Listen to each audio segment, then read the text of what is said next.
অনেকেই লিখছে যে এই গীতাতে যা পড়া হয়েছে, যা বলা হয়েছে, এটা যদি হিন্দুরা বুঝতো তাহলে উলুধ্বনি দিত না, আর মুসলমান বুঝলে কেউ সমালোচনা করতো না। আমাদের বোঝার দরকার নেই। আপনি মন্দিরে যে গীতা পড়বেন আর আমাদের বুঝবেন না, আমরা ঘাস খাই, কথা কয় না। এই গীতা পড়া মন্দিরে যে এগুলো মানব না। আপনি ধর্ম উপদেষ্টা হতে পারেন, মূর্তির ছবি সম্বলিত মাফলা পরে আপনি যদি মনে করেন যে আপনি ভালো কাজ করেছেন, আপনি তাদের অনারেবল পারসন, আপনাকে অনার করা হয়েছে, তাহলে শেখ হাসিনা ভারতে যে তিলক নিয়াতে কি আমার অপরাধ ছিল, সমালোচনা কেন করলেন? সেও তো অনারেবল পারসন ছিল। আপনার জায়গায় কুরু কুরু, অন্যের বেলায় মা কুরু। এটা মানব না, এটা মানা হবে না। কথা ঠিক আছে তো? মনে থাকবে ইনশাআল্লাহ। সালামের জবাব দিতে দিতে আপনারাও ক্লান্ত, ঠিক না? বক্তা বেশি না কম? বেশি না কম? স্বাধীনতার পরে বক্তা বাড়বে, এটাই স্বাভাবিক। সবার স্বাধীনতা আছে না নাই? কিন্তু সেই স্বাধীনতাকে কেন্দ্র করে পূজা মণ্ডপে যে আপনি গীতা পড়বেন, এটা হবে? করা যাবে? হুজুর করলে জায়েজ? কথা কয় না। হুজুর করলে জায়েজ?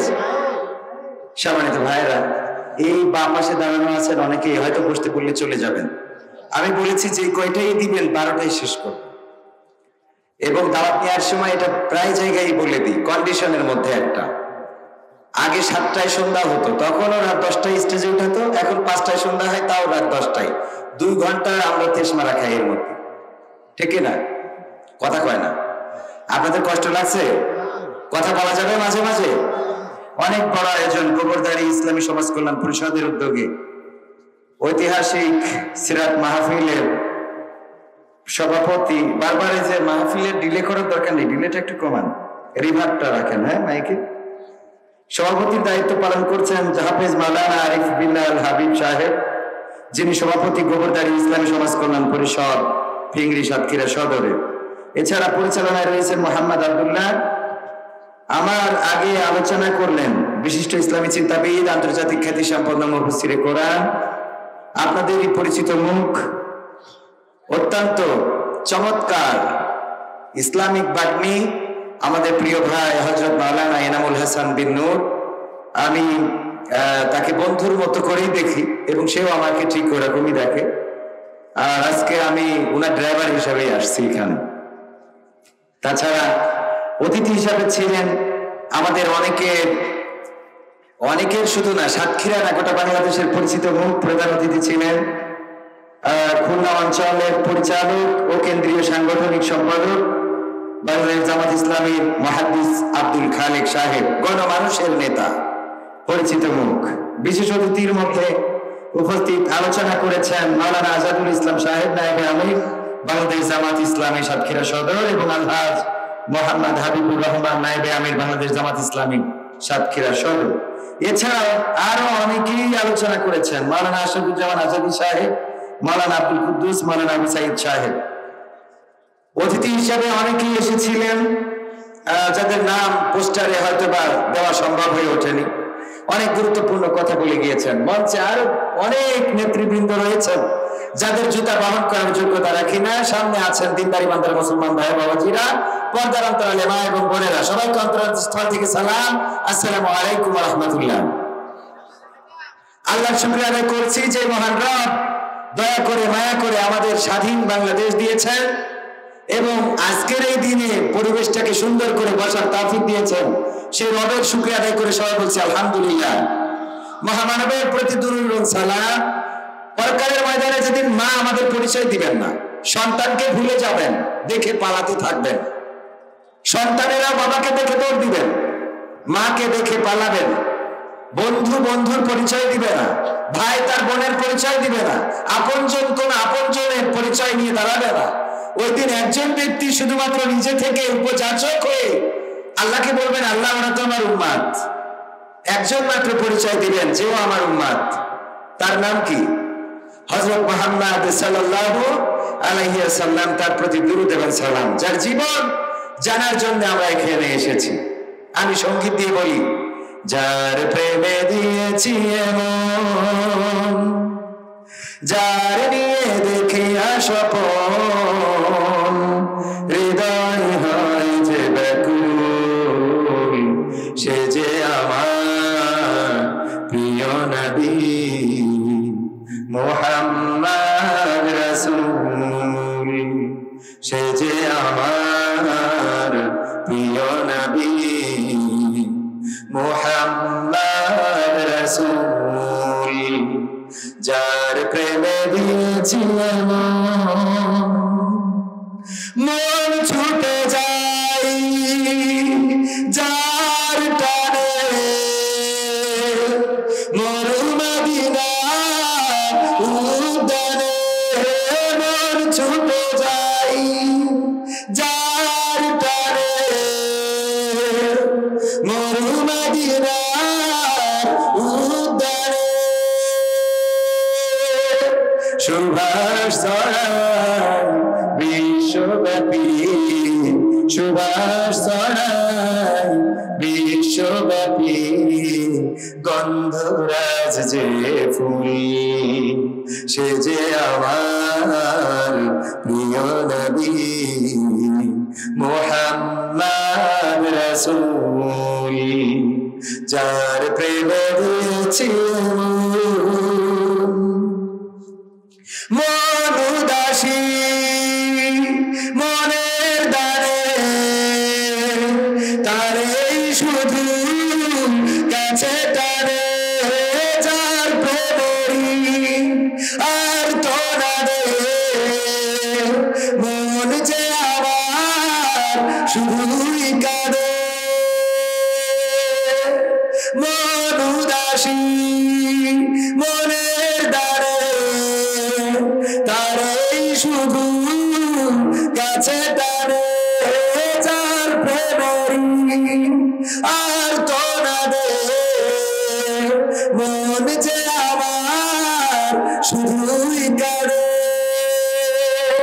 যার বিরহে পাগল পারায়, যার বিরহে পাগল পারায়, রোই আমি মশগুল, সে যে আমার প্রিয় নবী মুহাম্মদ রাসূল, সে যে আমার প্রিয় নবী মুহাম্মদ রাসূল সাল্লাল্লাহু। রাসূলের প্রেমে আমাদের মন কাঁদে কিনা, আমাদের মন ছুটে যায় কিনা? মক্কা মদিনায় আমাদের মন ছোটে না, ছোটে না? মক্কায় হজ করতে যায়, রাসূলের রওজা জিয়ারত না করে বাড়িতে আসি না। রাসূলের রওজায় সালাম দেওয়ার জন্য প্রতিদিন নামাজ শেষে ভিড় হয়ে যায়। যারা হজ করেছেন তারা ভালো করে জানেন, দাঁড়িয়ে যায় রাসূলের রওজার কাছে, যে চোখের অশ্রু ফেলে, এটাই ভালোবাসা। আর এই ভালোবাসার বারাকা আল্লাহ রাব্বুল আলামিন যেন দেন, পরকালে যেন আমাদের রাসূল সুপারিশকারী হয়ে যান। সবাই বলেন আমিন।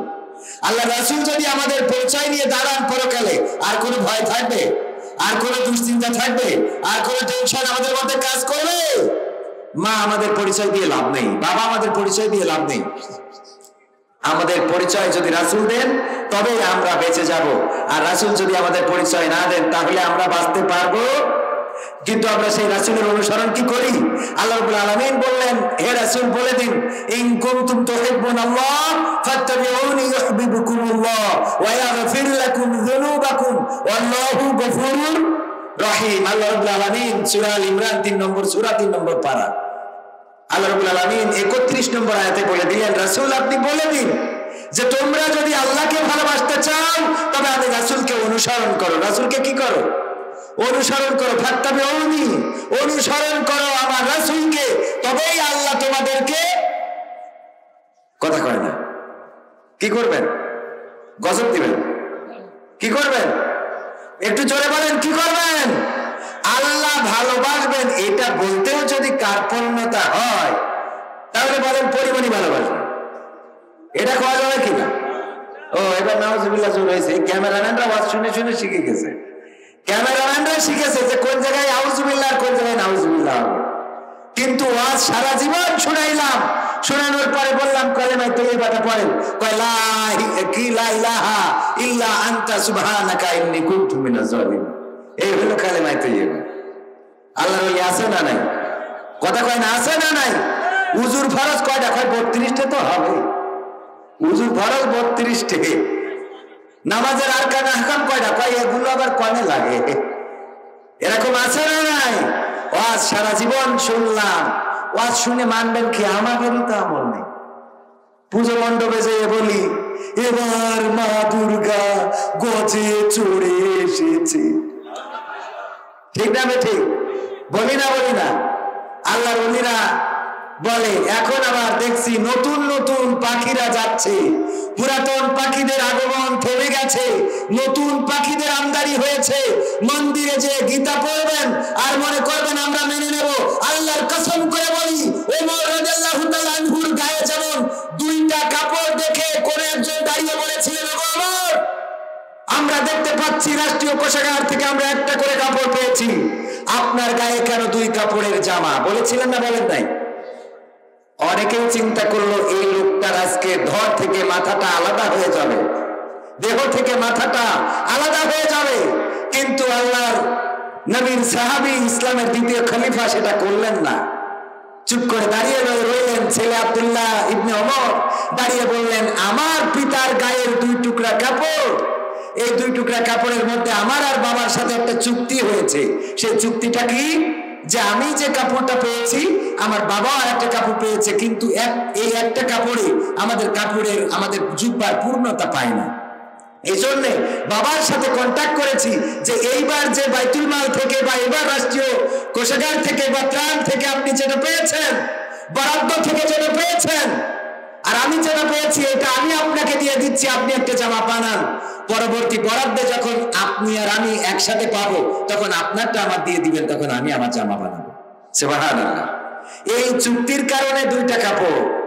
এবার অন্য সাহাবীরা চিন্তা করলো আর এই লোকটার বাঁচার কোন রাস্তা খোলা রইল না, কারণ ওমরের বিরুদ্ধে দাঁড়িয়ে বলে আপনার গায়ে 2 টুকরা জামা, এটা কিভাবে 2 টুকরা কাপড়ের জামা, এটা কিভাবে হইতে পারে? ওমর রাদিয়াল্লাহু তাআলা কিছুই বললেন না। সবাই নীরব নিস্তব্ধ, এমন নীরব নিস্তব্ধ যে একটা সুই পড়লে বোঝা যাবে। ওমর রাদিয়াল্লাহু তাআলা সেই নিস্তব্ধতা ভেঙে বললেন, আমাকে সমালোচনা করার অধিকার তোমাদের আছে, আমি রাষ্ট্রের গোলাম, আমি তোমাদের গোলাম, আমি তোমাদের খিদমত করার জন্যই খলিফা হয়েছি। আমি যদি ভুল করি এভাবে। সুতরাং পূজা মন্দিরে যে যারা গীতা পাঠ করছেন, অনেকেই লিখছে যে এই গীতাতে যা পড়া হয়েছে, যা বলা হয়েছে, এটা যদি হিন্দুরা বুঝতো তাহলে উদ্ধারই দিত না, আর মুসলমান বুঝলে কেউ সমালোচনা করতো না। আমাদের বুঝার দরকার নেই। আপনি মন্দিরে যে গীতা পড়বেন আর আমাদের বুঝবেন না, আমরা ঘাস খাই, কথা কয় না। এই গীতা পড়া মন্দিরে যে এগুলো মানব না। আপনি ধর্ম উপদেষ্টা হতে পারেন, মূর্তির ছবি সম্বলিত মাফলা পরে আপনি যদি মনে করেন যে আপনি ভালো কাজ করেছেন, আপনি তাদের অনারেবল পারসন, আপনাকে অনার করা হয়েছে, তাহলে শেখ হাসিনা ভারতে যে তিলক নিয়াতে কি আমার অপরাধ ছিল, সমালোচনা কেন করলেন? সেও তো অনারেবল পারসন ছিল। আপনার জায়গায় কুরু কুরু, অন্যের বেলায় মা কুরু। এটা মানব না, এটা মানা হবে না। কথা ঠিক আছে তো? মনে থাকবে ইনশাআল্লাহ। দাড়িতে সুন্নাত, টুপিতে সুন্নাত, পোশাকেও সুন্নাত আছে, পাথরের আঘাত খাওয়া সেটা যে সুন্নাত, কেন মনে হয় না তোমার কাছে, কেন মনে হয় না তোমার কাছে? নবীর প্রেমে তুমি দাওয়াতে তাবলীগ ধারণ করেছ বুকে, সেই তুমি আজ কেন জুলুমের প্রতিবাদে আওয়াজ তোলো না মুখে? ঠিক না বেঠে? নবীর প্রেমে তুমি দাওয়াতে তাবলীগ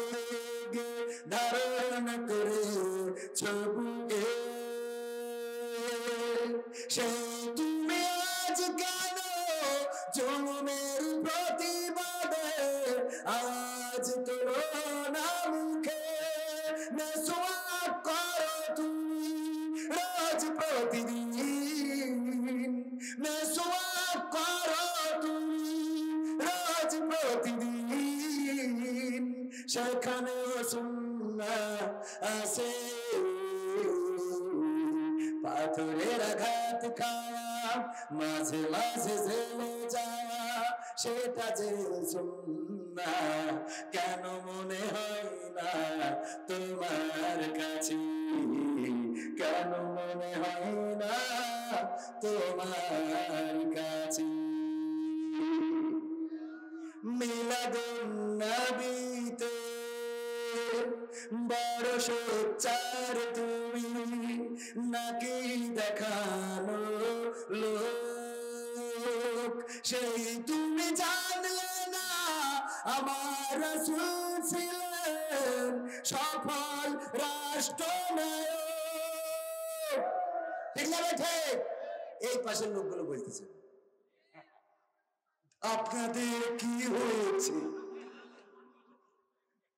কথা বলা যাবে না একটু বলা যাবে আমার গানে একটু রেসপন্স না করলে আমি আবার চার্জ পাই আর আমি মাত্র আর 15 মিনিট আপনাদের মাঝে থাকবো একটু আওয়াজ দেন আজকে যদি গলা ভাঙে অসুবিধা আছে জবান দিয়েছেন কে বোবা লোকে চলতে পারে বলতে পারে না পঙ্গু লোকে বলতে পারে চলতে পারে না কানা লোকে শুনতে পারে দেখতে পারে না কালা লোকে দেখতে পারে শুনতে পারে না তুমি যদি তাদের চেয়ে একটু ভালো থাকো তবে কেন শুকরিয়াটা আদায় করো না তবে কেন জবান তোমার খরচ করো না তবে কেন শুকরিয়াটা আদায় করো না চোখ দুটো দিল দেখতে তোমার শুনতে দিল কান জিহ্বা দিল স্বাদ নিতে আর নাকে সুধরান চোখ দুটো দিল দেখতে তোমার শুনতে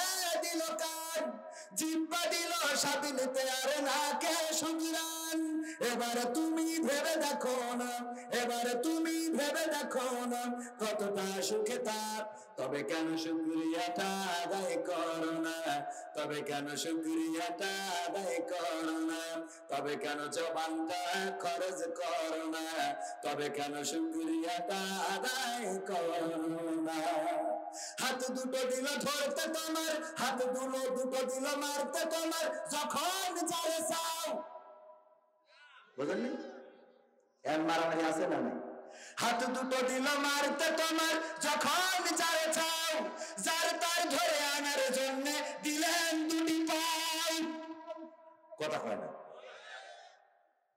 আরে বাবা ধরিয়া আনা যদি বেআইনি হয় তাও তো শক্তি দিয়েছ কিনা আল্লাহ দেশে না দেয় না হাত দুটো দিল ধরতে তোমার যখন যেটা চাও সেথাই সেথাই যাওয়ার জন্য দিলেন দুটি পাও হৃদয়ে দিলেন প্রেম মমতা হৃদয়ে দিলেন প্রেম মমতা কেন যে বোঝো না তবে কেন শুকরিয়াটা আদায় করো না তবে কেন শুকরিয়াটা আদায় করো না তবে কেন জবানটা খরচ করো না তবে কেন শুকরিয়াটা আদায় করো না সুখের সমাজ গড়তে দিলেন আল কোরআনের বাণী পথের দিশাই দিয়েছেন রাসূল আমরা সবাই জানি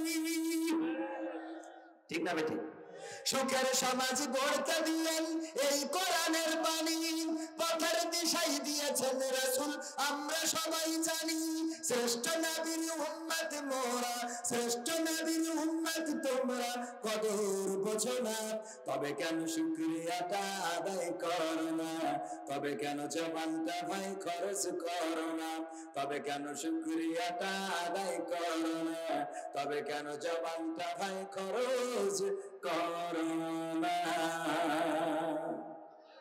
ঠিক বলেছি তো তাইলে কি কোন গান গাচ্ছিলাম দাড়িতে সুন্নাত টুপিতে সুন্নাত পোশাকে সুন্নাত আছে পাথরের আঘাত খাওয়া সেটা যে সুন্নাত না, কেন মনে হয় না তোমার কাছে, কেন মনে হয় না তোমার কাছে। মিলাদুন নবীতে বড় সোচ্চার তুমি, নাকি দেখানো লোক, সেই তুমি জানলে না আমার রাসূল ছিলেন সফল রাষ্ট্রনায়ক।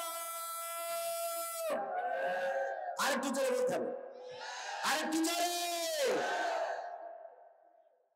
দু একজন জুব্বা পরা লোক উঠে যাচ্ছে, কারণ এটা মনে হয় ওকে গায়ে লেগেছে, ঠিক না?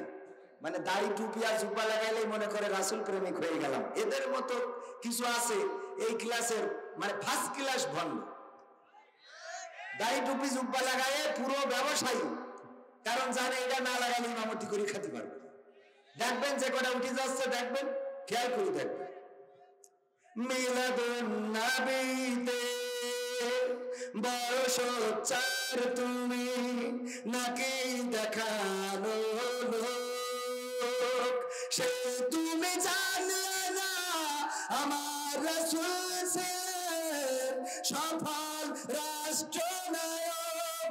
উহুদের ময়দানে দাঁত ভাঙা ঘটনা তোমার কিতাবে কি আছে? পাথরের আঘাত খাওয়া সেটা যে সুন্নাহ, কেন মনে হয় না তোমার কাছে, কেন মনে হয় না তোমার কাছে। কথা ঠিক আছে তো? এই কথাও যদি কারো গায়ে লাগে তাহলে আর কিছু করার আছে? আল্লাহ বলছেন যে তোমরা যদি আমাকে ভালোবাসো তবে আমার রাসূলকে অনুসরণ করো। আয়াতটা শানে নজুল হলো, আল্লাহ রাসূল যখন দাওয়াত দিলেন সাল্লাল্লাহু আলাইহি সাল্লাম, তখন ইহুদিরা বলল তুমি যে আল্লাহর দাওয়াত নিয়ে এসেছো সেই আল্লাহ তো আমরা ভালোবাসি, কারণ আমরা মুসা আলাইহিস সালাম থেকে আল্লাহ পেয়েছি। ঈসার অনুসারী যারা, তাদেরকে কি বলে? খ্রিস্টান। তাদেরকে বলা হলো, তারা বললো আমরাও তো আল্লাহর ভালোবাসি, কারণ আমরা ঈসা আলাইহিস সালামের মধ্যে তার মাধ্যমে আল্লাহকে পেয়েছি। নাসারা বললো আমরা দাউদের মাধ্যমে পেয়েছি, আমরাও তো আল্লাহর ভালোবাসি। সুতরাং তুমি যে আল্লাহর দাওয়াত নিয়ে এসেছো, আল্লাহকে ভালোবাসার কথা বলো, আমরা কিন্তু সেই আল্লাহর ভালোবাসি। তখন আল্লাহর ভালোবাসার দাবিদার হয়ে গেল ইহুদি, নাসারা, খ্রিস্টান সবাই।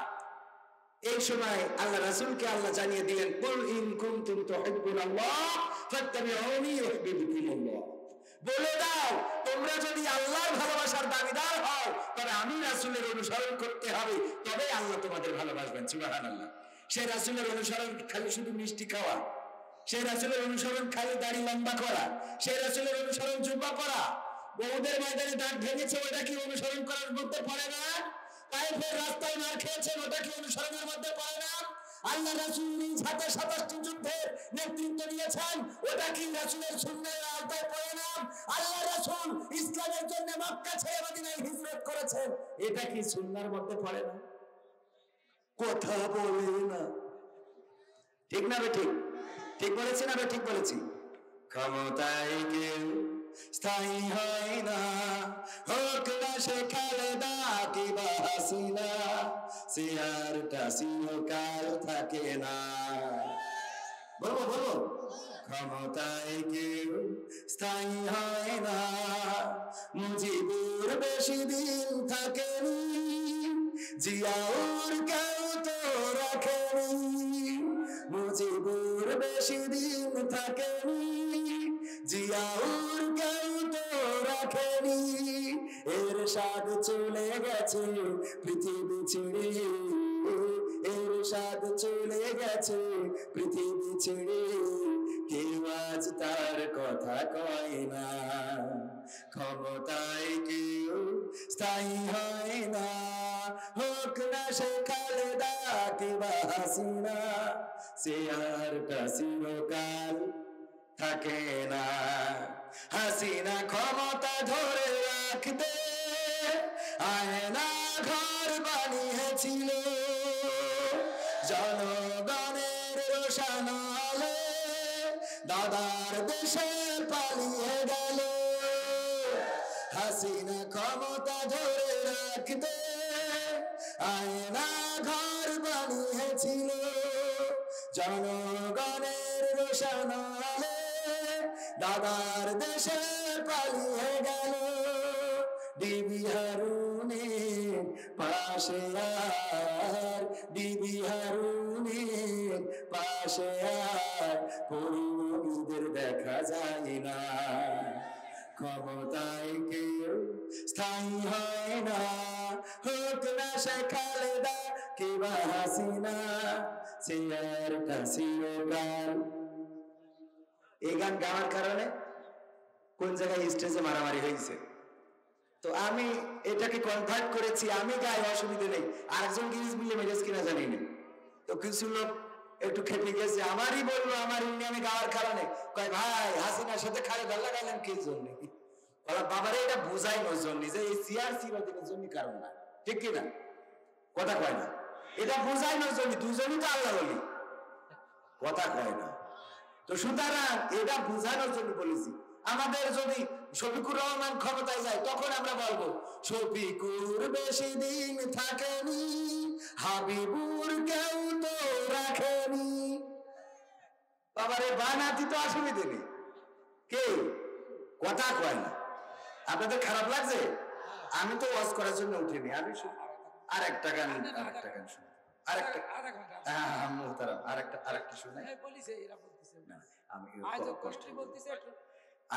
আরেকটা শুনে, আরেকটা এটা আমার মা বোনেরা এসেছে, মা বোনদের জন্য আগামীতে শোনাবো, কারণ এখন তো কি বলবো, কোনটা রেখে কোনটা বলবো।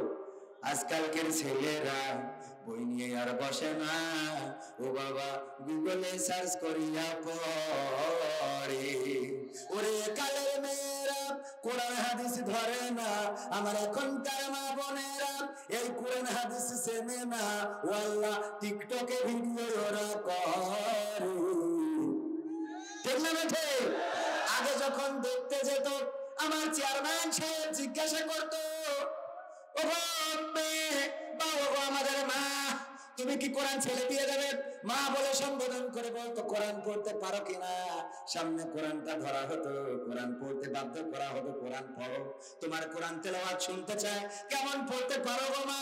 আর এখন যে বলে তোমার টিকটক আইডিতে ফলোয়ার কত, সুবহানাল্লাহ সুবহানাল্লাহ, ও নাউজুবিল্লাহ, তোমার ফেসবুক অ্যাকাউন্ট আছে কিনা, তোমার অ্যাকাউন্টে কত ফলোয়ার হয়েছে, ওটা কি মনিটাইজেশন করা, ইনকাম কি আসে নাকি আসে না?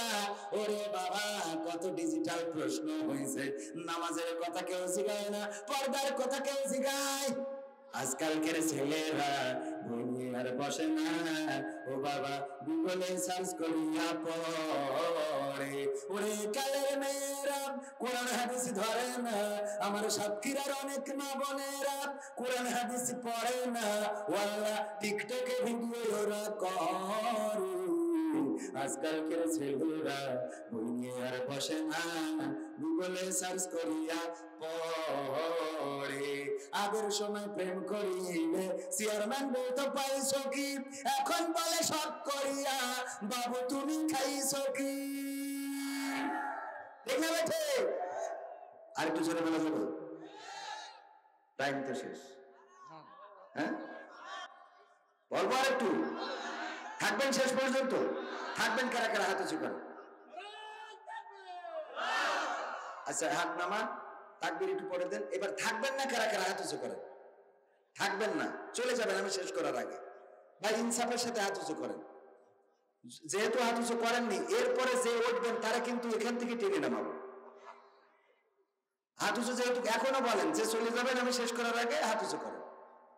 একজনও নেই, যেটা উঠবে আমি এখান থেকে ডাক দেবো, ক্যামেরাম্যানরা ভিডিও করবা, সেটা আবু জাহেলের নাতি, সেটা আবু জাহেলের কি কথার সাথে কাজের যেন মিল থাকে। আমি বলেছি 12টা পর্যন্ত, আমার যে কয়টাই দেবেন 12টা। যেহেতু আপনারা চাপ দিচ্ছেন, যদি আমি চলে যাই বলবেন এই হুজুর বিয়াদব হুজুর, কারণ আমাদের তো কোনো পালি যে শান্তি নেই। জোরে হাঁটলি কয় দেখো কানে দাওয়াত পড়িয়েছে, আস্তে হাঁটলি কয় দেখো খেয়ে নড়তে পারছে না, হ্যাঁ যদি একটু স্বাস্থ্য হয় কয় পরের বাড়ি খাই দেখি চাও, আর যদি একটু চিকুন হয় কয় এই হুজুর মানে অন্য হুজুরের মতো দাওয়াত পায় না। মানে সব দিকে যাবো কোন দিকে, যে উঠবে তার টেনে ধরবো। এই যুবকরা রেডি, মনে থাকবে তো? আগের সময় প্রেম করিলে বলতো লোকে পাইছো কি, এখন বলে শখ করিয়া বাবু তুমি খাইছো কি।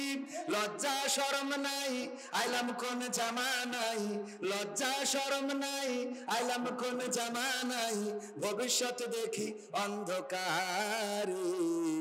আজকালকের ছেলেরা বই নিয়ে আর বসে না, ও বাবা গুগলে সার্চ করিয়া পড়ে। ও হ্যাঁ, কোনটা প্রশ্ন এসেছে? ভাই ভাই আমার কথা কি শোনা যায়? হ্যাঁ, তাহলে ঠিক আছে, মাইক লাগবে না। প্রশ্ন হলো, হুজুর আজহারি হুজুরের সাথে কোলাকুলি করলে কি ঈমান হারা হয়ে যাবে? কারণ আমি নিজেও কোলাকুলি করেছিলাম, তাহলে আমি কি করব? বিষ তেল খা। প্রশ্ন হলো, হুজুর আজহারি হুজুরের সাথে কোলাকুলি করলে কি ঈমান হারা হয়ে যাবে? কারণ আমি নিজেও কোলাকুলি করেছিলাম, তাহলে আমি এখন কি করব? ভাই আমাদের দেশে হুজুরেরও অভাব নাই, ফতোয়ারও। আল্লাহুম্মা আমিন। রব্বানা যালামনা আনফুসানা ওয়া ইল্লাম তাগফির লানা ওয়া তারহামনা লানাকুনান্না মিনাল খাসিরিন। রব্বানা আতিনা ফিদ দুনিয়া হাসানা ওয়া ফিল আখিরাতি হাসানা ওয়া কিনা আযাবান নার।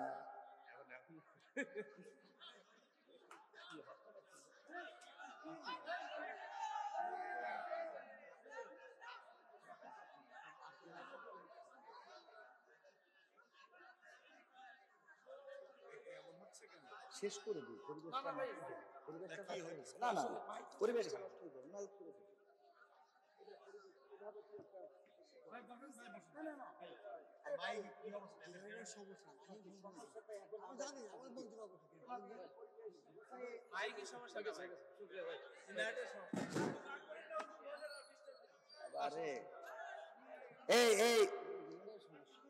আমি উঠিস বলে উঠছিলাম নাকি? বসেন। আরে বাবা, এত অগোছালো পরিবেশ এবং এত অগোছালো মাহফিল খুব কমই নজরে পড়েছে। যেটা করবেন সেটা গুছিয়ে সুন্দর করে করবেন। এজন্য মিজানুর রহমান আজহারি ভাই বলেছেন, এবার ফিরে আসার পরে মাসখানেকের মধ্যে তিনি ফিরে আসবেন এবং আসার পরে প্রোগ্রাম করবেন বিভাগীয় শহরগুলোতে। তাহলে আমাদের বিভাগ কয়টা? কয়টা? 8টা। 8টা বিভাগে 8টা মাহফিল করবেন, তাও পরিবেশ মেইনটেইন করে, নিরাপত্তা এবং অন্য জনশক্তি সবকিছু মিলিয়ে যেন মানে খুব গ্যাদারিং হয়ে বিশৃঙ্খল পরিস্থিতি সৃষ্টি না হয়, এই মেইনটেইন করে তিনি প্রোগ্রাম করবেন। ভাইয়ের আমার,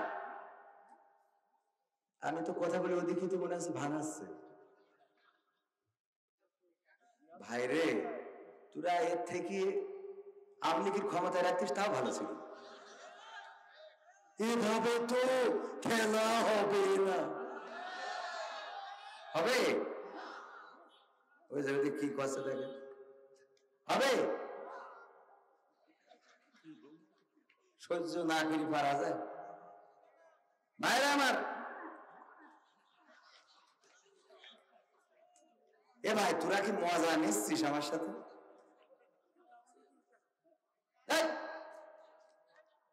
হুজুর আজহারি হুজুরের সাথে কুলাকুলি করলে কি ঈমান হারা হয়ে যাবে? কারণ আমি নিজেও কুলাকুলি করেছিলাম, তাহলে আমি এখন কি করব? তোমার এখন গোসল করতে হবে, তোমার বউ তালাক হয়ে গেছে, ওর আবার নতুন করে বিয়ে। ভাইরে, এরা মনে হয় ষড়যন্ত্র করে এই কাজ করতেছে। এর আগে তো লাইট বন্ধ হয় নাই। আমি বলছিলাম এই ফতোয়া যে প্রশ্ন করেছে, এই ফতোয়া আমি বলছিলাম একজনরা দিয়েছে না দেয় নাই? ও বউ তালাকের ফতোয়া দেয় নাই, ও এসে তওবা করেছে, কিন্তু ও যদি ঈমান হারা হয়ে যায়, বউ যে তালাক হয়ে গেছে এইটা কি দেখো? কথা কয় না। ও বউ নিয়ে শুয়ে থাকছে, আবার কলেমা পড়ে মুসলমান হচ্ছে।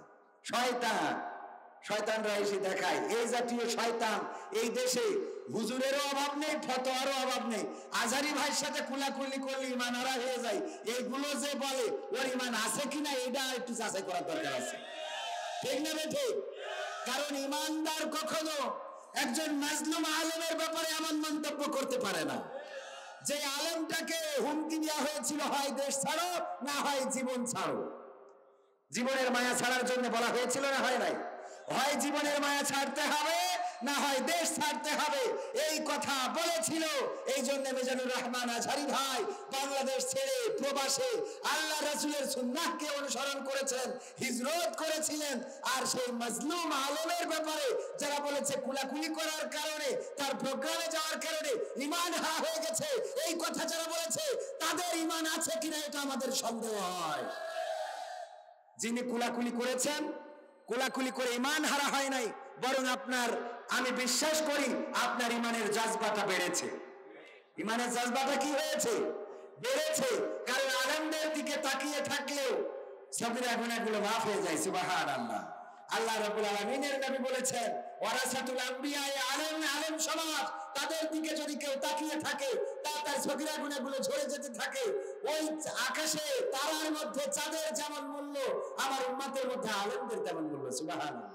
তো সেই আলেমদের সাথে কুলাকুলি করবেন আর আপনি ঈমান হারা হয়ে যাবেন, এই কথা যে বলে সেই ব্যক্তি প্রকৃত অর্থে ঈমান হারা।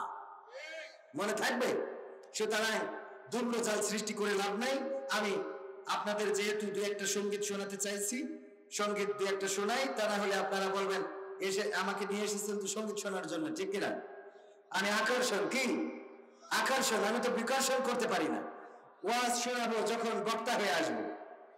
অনেকেই সমালোচনা করে যে এই লোকটার স্টেজ দিল কে, এই লোকটার স্টেজে উঠাই কে? ওয়াজও করে, নাটকও করে, গানও করে, আবার দেখি এই করে তাই করে। আমাকে বললো যে আপনি প্রশ্নের কোনো উত্তর দিবেন না। আমি আসলে প্রশ্নের উত্তর দেবো না, কারণ অত যোগ্যতা আমার নাই। তবে যে কথাগুলো আমি জানি, অন্তত বুঝি, সেগুলো না বললে তো মুখ চুলকায়। প্রশ্ন দিয়েছে আজহারী হুজুরের সাথে কুলাকুলি করলে ঈমান হারা হবে কিনা। তো ঈমান হারা হবে কেন, এটা তুমি বুঝতে পারছি, তা কবে না কেন? তুমি কোন মাদ্রাসায় পড়ে তুমি এসে ফতোয়া দাও যে আজহারীর সাথে কুলাকুলি করলে ঈমান হারা হয়ে যাবে? এই কোন ফতোয়ায় কোন পৃষ্ঠায় লেখা আছে তুমি আমার দেখাও। কথা কয় না। এদের ফতোয়া হলো হারুন কিসিঞ্জারের মতো। হারুন কিসিঞ্জারের গরু একজনের ক্ষেত খেয়েছে, তো ক্ষেত খাওয়ার পরে সেই গরু ধরে নিয়ে গেছে, যাই হোক একটা শাস্তি দিয়েছে বা জবাই করে খেয়ে নিয়েছে। এই সে হারুন কিসিঞ্জারে বলছে হুজুর একজনের গরু আমার খেতে লাগছিল, তো সেই গরু ধরে আমরা আবার ক্ষেত খেয়ে নিয়েছি, আমরাও সেই গরু খেয়ে নিয়েছি, তাই এতে কি হুজুর গুনাহ হবে? তা বলছে না, কোনো গুনাহ হবে না। হঠাৎ মনে পড়েছে কোন জায়গার গরু, বলছে কোন জায়গার গরু? বলছে ওই যে ওই জায়গার ওই খেতে। কয় লাল গরুটা? কয় হ্যাঁ। তখন এখন কিছু জায়গায় মনে পড়েছে তো গরু আমার। বলছে একটুখানি বসো। ভিতরতে এসে বলছে যে ওই গরু তোমার দিয়ে দিতে হবে। কেন? তা বলছে আমি ওই কিতাব সব পড়লাম, কিন্তু 3 পৃষ্ঠা বাকি ছিল। ওই 3 পৃষ্ঠায় দেখলাম যে ওই গরু যার তার গরু দিতে হবে, তোমার ক্ষেত খেয়েছ তা কি হয়েছে? ওই 3 পৃষ্ঠায় লেখা আছে। ওই 3 পৃষ্ঠায় এতদিন পড়িনি। তো এরকম 3 পৃষ্ঠা আলারা এই কাজগুলো করে। কথা কি বোঝা গেছে? ওরা কওমি জননী বলে দেয়, ওরা জান্নাতের সার্টিফিকেট দিয়ে দেয়, ওরা জালিমের গোলামি করে, ওরা জালিমের দাবিদারি করে, আর আলেমদের বিরুদ্ধে বিষোদ্গার করে। আলেমরা জেলে গিয়ে তারা অট্ট হাসিতে ফেটে পড়ে, গোপের নিচে মিসমিস করে হাসে। আলেমদের ফাঁসি হলে বলে আল্লাহর ফয়সালা। এদের মতো জাহেল, এদের মতো জালেম, এদের মতো বেলেহাজ, এদের মতো বেশরমে, এদের মতো বেয়াদব, এদের মতো আবু জাহেলের বংশধর আল্লাহর জমিনে আসমানের নিচে আর থাকতে পারে না। ঠিক না ঠিক? আল্লামা সাঈদীর বিরুদ্ধেও কথা বলার মতো মানুষ আছে না নাই? যে মানুষটা জীবনের 13টা বসন্ত কারারুদ্ধ জীবন যাপন করে পৃথিবী ছেড়ে চলে গেলেন। আল্লাহ আমাদের প্রিয় কোরআনের পাখিকে জান্নাতের উচ্চ মাকাম দান করুন, বলেন আমিন। আজকালকের ছেলেরা বই নিয়ে আর বসে না, ও বাবা গুগলে সার্চ করিয়া পড়ে। আগের সময় প্রেম করিলে চেয়ারম্যান বলতো পাইছো কি, এখন বলে সব করিয়া বাবু তুমি খাইছো কি। লজ্জা শরম নাই, আইলাম কোন জামানাই, লজ্জা শরম নাই, আইলাম কোন জামানাই। ও বাবা ভবিষ্যৎ দেখি অন্ধকার। আজকালকের ছেলেরা বই নিয়ে আর বসে না, ওরে গুগলে সার্চ করিয়া পড়ে। নতুন করে হয়েছে চালু এ আবার কোন ট্রেন, গার্লফ্রেন্ড, পরিচয় করাই দেখি এই আমার গার্লফ্রেন্ড। কথা কয় না? ইসলামিক সিটি টিভির প্রোভাইডার আমাদের তরিকুল ইসলাম ভাই, উনি দেখি মন্টু মিয়ার বাগান বাড়ি ঘুরে বেড়াচ্ছে, সাথে বুরকা পরা এক আল্লাহর ওলি আছে। বললাম ভাই ভাবি নাকি? কয় আরে না। আমি বললাম কিডা? পরিচয় করাই দিলে এই আমার গার্লফ্রেন্ড। ওরে শরমের মাথা খাইয়া গেছে ওরা পাগল হইয়া, শরমের মাথা খাইয়া গেছে সব পাগল হইয়া, ভবিষ্যৎ দেখি অন্ধকার। আজকালকের ছেলেরা বই নিয়ে আর বসে না, ও বাবা গুগলে সার্চ করিয়া পড়ে। ওরে এখনকার মা বোনেরা কোরআন হাদিস ধরে না, আমার সাতক্ষীরার অনেক মা বোনেরা কোরআন হাদিস পড়ে না, ওয়াল্লাহ টিকটকে টাকে রাখে ধিনতা করে।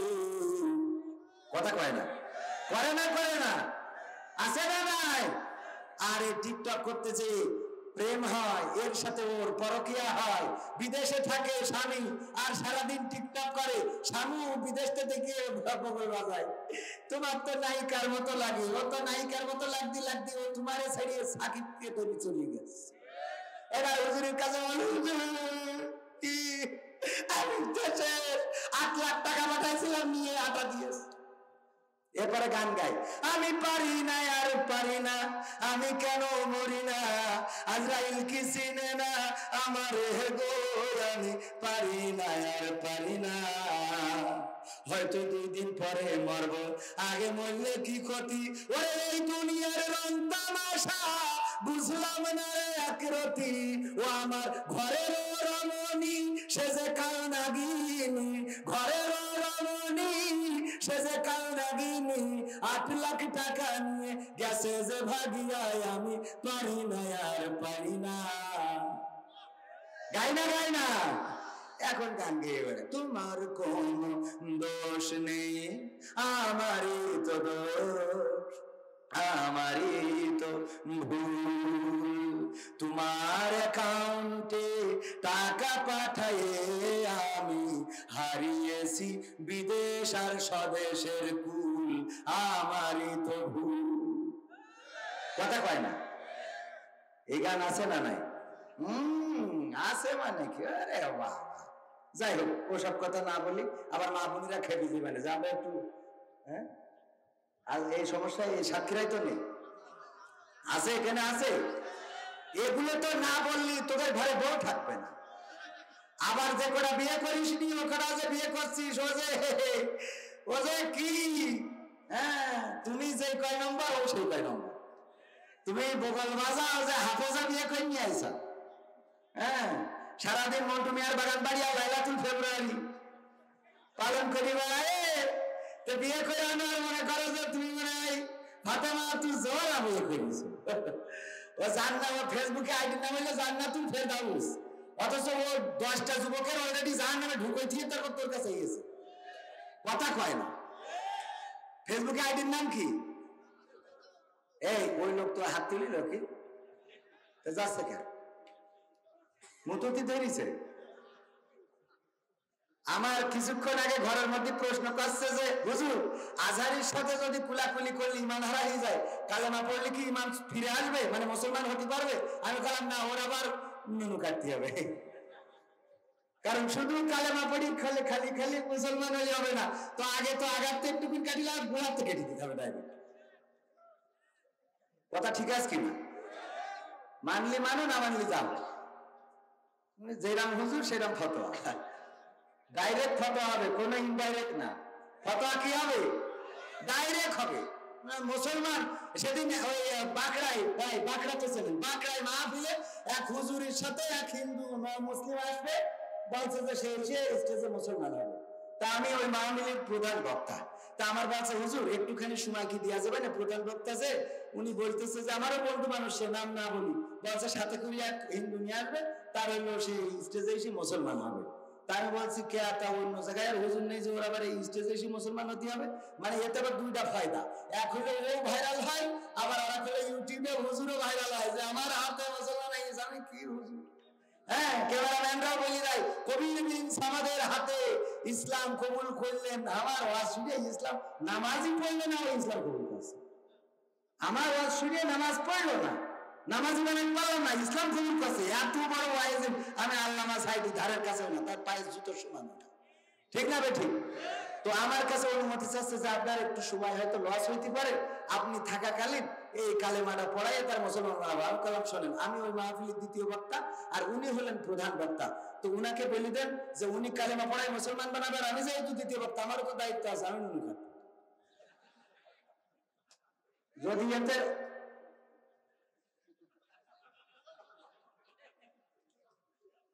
যদি এতে রাজি না থাকে তাহলে ওই খালি কলেমা পড়িতে মুসলমান হই কয় আমার সংসারে অভাব, মুসলমান হয়েছে নির্যাতিত হবে, টাকা দেন,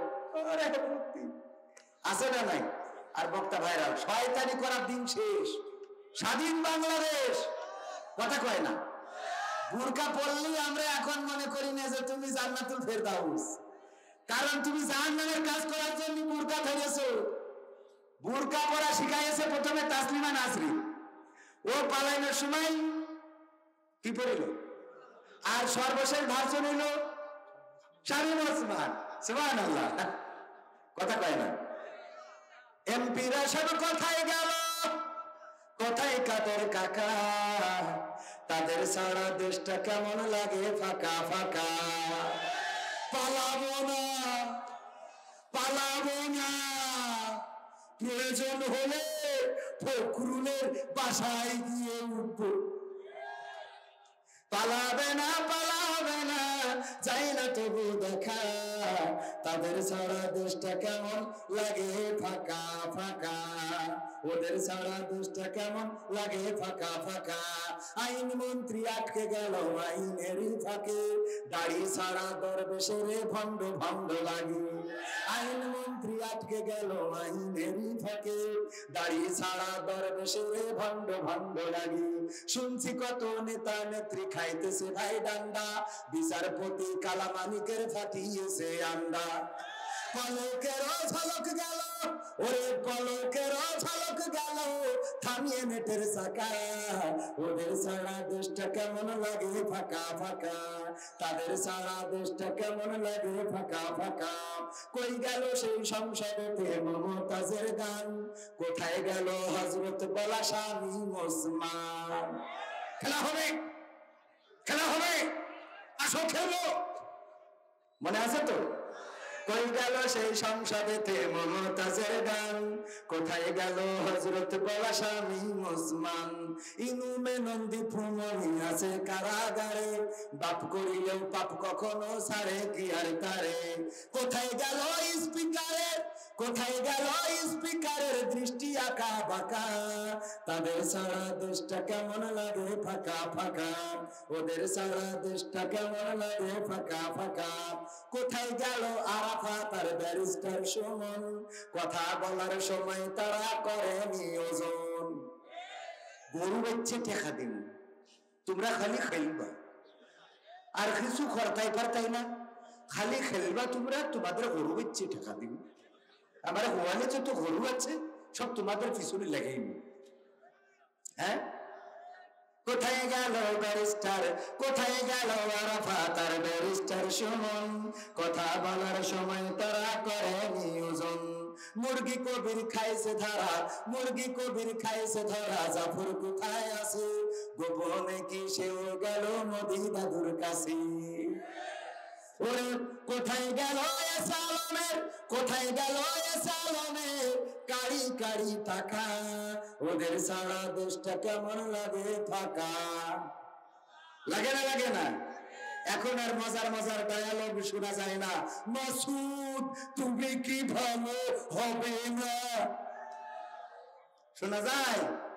কথা কয় না। শোনানোর জন্য আমরা আছি না নাই? শোনানোর জন্য আমরা আছি না নাই? সম্মানিত ভাইয়েরা, সম্মানিত ভাইয়েরা, আমরা এরপরে যেটা সেটা হলো আমরা গণতন্ত্র নিয়ে আর একটা গান শোনাতে পারি। শোনাবো? শোনাবো ইনশাআল্লাহ। আর কয় মিনিট থাকবেন? আর 10টা মিনিট। বাবারে, আপনারা লিখিত দেবেন, এমন ভাবে কথা বলতেছেন মনে হচ্ছে যে মাহফিলে বাধাতে বসে আছে। ঠিক না? আমার মাহফিল বন্ধ হয়েছে কেন জানতে চান? এই তো আমার মাহফিল, সব জায়গায় মাহফিল হচ্ছে, কিন্তু আমার বলতে আমাদের মাহফিলটা কেন বন্ধ হয়েছে? ঠিকানা কালচারাল ফাউন্ডেশন কর্তৃক আয়োজিত ঐতিহাসিক তাফসিরুল কোরআন মাহফিলের আয়োজনটা ছিল অত্যন্ত চমৎকার একটা আয়োজন। যে মাহফিলের প্রধান অতিথি ছিলেন আমাদের বাংলাদেশ জামাত ইসলামীর জেলা পশ্চিমের আমির মাওলানা হাবিবুর রহমান, এবং পুরো বিশেষ অতিথি ছিলেন আমাদের নমিনি ঝিকরগাছা চৌগাছা সংসদীয় আসনের জনাব মাওলানা আরশাদুল আলম সাহেব। প্রধান মেহমান ছিলেন কোরআনের পাখি আল্লামা দিলওয়ার হুসাইন সাইদি, ওনার সুযোগ্য সন্তান জনাব আলহাজ শামীম সাইদি সাহেব। প্রধান বক্তা ছিলেন মাওলানা গোলাম রাব্বানী, আন্তর্জাতিক খ্যাতিসম্পন্ন মুফাসসির, এবং বিশেষ আরো বক্তা ছিলেন অ্যাডভোকেট গাজী এনামুল হক, আব্দুল সালাম যুক্তিবাদী, হাসান আল মামুল্লাহ লাল, আমাদের সাতক্ষীরার মোনারা হোসেন মুমিন ভাই, আমার এনামুল হাসান বিন নূর ভাই, আমার সাইফুল্লাহ বিন কুরবান ভাই সহ আরো অনেক উলামায়ে কেরাম। বিশেষ আকর্ষণ ছিল আমাদের অ্যাডভোকেট রকনুজ্জামান। তাহলে মাহফিলের কি কোনো পূর্ণতা কি খুব বেশি বাকি ছিল? এই মাহফিলের সব গোছানো কমপ্লিট। হঠাৎ করে দুপুর বেলা ফোন দিল আমাকে 12টার দিকে আমাদের ডিসি স্যার, তিনি বললেন মাহফিলটা শিফট করতে হবে। বললাম কেন? বলল পূজার মধ্যে আয়োজন, এটা করা যাবে না। আমি বললাম এটা করা যাবে না, এই জাতীয় কোনো দিক নির্দেশনা তো আমরা পাই নাই।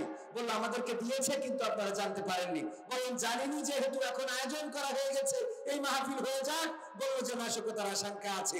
বললাম আপনারা নিরাপত্তা দেন।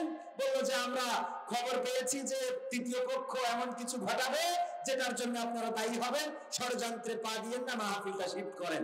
এটাকে কেন্দ্র করে অনেক পানি ঘোলা হলো, আমাদের সাংগঠনিক দায়িত্বশীলদেরকে বলা হলো, এমনকি এই মাহফিল বন্ধ করার জন্য আমাদের সেক্রেটারি জেনারেল, বাংলাদেশ জামাত ইসলামী কেন্দ্রীয় সেক্টরের সেক্রেটারি জেনারেল জনাব মিয়া গোলাম কারওয়ার, উনাকে পর্যন্ত হাফিজাউল্লাহকে ফোন দিয়ে বলা হয়েছে এই মাহফিলটা আপনার কর্মীরা আয়োজন করেছে, সুতরাং বন্ধ করুন। পরবর্তীতে আমাদেরকে নিয়ে ইউনো স্যারের অফিসে মিটিং, এবং আপনাদের সাতক্ষীরার ইউনো অত্যন্ত ভালো মানুষ, উনি চমৎকার হৃদয়ের মানুষ, হিন্দু, কিন্তু বললেন আমি ছোটবেলা থেকে মাহফিল শুনে বড় হয়েছি। ভূপালী সরকার, তিনি নিঃসন্দেহে ভালো মানুষ, অনেক ঘটনাও বললেন। ওমর রাদিয়াল্লাহু তাআলা আনহুর জীবনী থেকে আমাদেরকে বললেন যে আমি এগুলো শুনে অভ্যস্ত, আমি নিজেও এই জাতীয় মাহফিলে যেতে পারলে নিজেকে ধন্য মনে করতাম, কিন্তু বিপদে পড়ে গেছি যে আজকে এই মাহফিলটা করার অনুমতি আসলে দিতে পারছি না। করজোরে ক্ষমা চেয়েছেন, এবং আমরা সংগঠনের সিদ্ধান্ত, প্রশাসনের চাপ, আর আমাদের পূজাকে কেন্দ্র করে আর কি, আমাদের না, আমাদের হিন্দু ভাইদের পূজাকে কেন্দ্র করে এই চাপটা ছিল, আর সংগঠনের সিদ্ধান্ত ছিল, তাই মাহফিলটা বন্ধ করা হয়েছে। তবে আলহামদুলিল্লাহ, আমি বলেছি আমরা থেমে থাকার জন্য আসিনি। যেটা বন্ধ হয়েছে সেই মাহফিলে প্রধান বক্তা ছিল গোলাম রাব্বানী, কিন্তু পরবর্তী ডেট নির্ধারিত হয়েছে 27 অক্টোবর, যেটা প্রধান বক্তা নির্ধারিত হয়েছে মাওলানা মুফতি আমির হামজা সাহেব। ভালো হলো না খারাপ হলো? গতকালকের আলোচনায় বলেছিলাম আমাদের আগের মাহফিল বন্ধ করেছেন গোলাম রাব্বানী, ছিল প্রধান বক্তা, এবার হয়েছে আমির হামজা।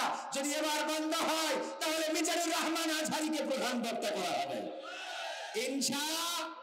আমরা থেমে যেতে পৃথিবীতে আসি নাই, আমরা মৃত্যুর আগের দিনও হাসি দিয়ে প্রমাণ করতে জানি যে আমরা 13টা বছর কারাগারে থাকলেও তোমাদের কারাগারের ওই জেল জুলুম আমাদের গায়ে কোনো কষ্ট দিতে পারে নাই।